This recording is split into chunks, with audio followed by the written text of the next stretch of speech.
আমার ফ্যামিলিতে বলতে গেলে কেউ নাই, আমি একাই আছি। আপনার পড়ালেখা? আমার পড়ালেখা বেশি নাই, যেহেতু বিয়ে হয়ে গেছে তো বেশি পড়তে দেয় নাই। বেশি পড়ালেখা করতে পারেন না? না না না। তো এখন আপনি মানে আপনার জামাই বিয়ে করে আপনার জামাই প্রবাসে গেছে কতদিন হলো? আমার জামাই প্রবাসে গেছে 3 মাস হচ্ছে। 3 মাস?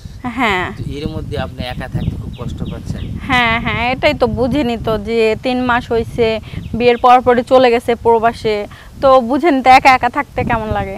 আচ্ছা, তো এখন আপনি কি করতে চাচ্ছিলেন? এখন আমি বলতে চাচ্ছি যে কেউ কি আসছো যে আমার বন্ধু হবা, যে মানে আমাকে বুঝবা, আমিও যা যা মানে বুঝেনি তো কি বলতে চাইছি।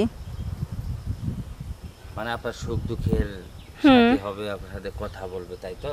হ্যাঁ হ্যাঁ হ্যাঁ, এরকমই। এখন আপনি মানে যদি মানে প্রবাসী তো আর হবে না, তাই না? না না না না। তো দেশ বাংলাদেশি? হ্যাঁ হ্যাঁ, বয়স বাংলাদেশি। কিরকম? বয়স কি আমি যেমন দেখতেছি, তো আমার সাথে তো মিশে হওয়া লাগবে, আমার সাথে একরকম চলার মতো।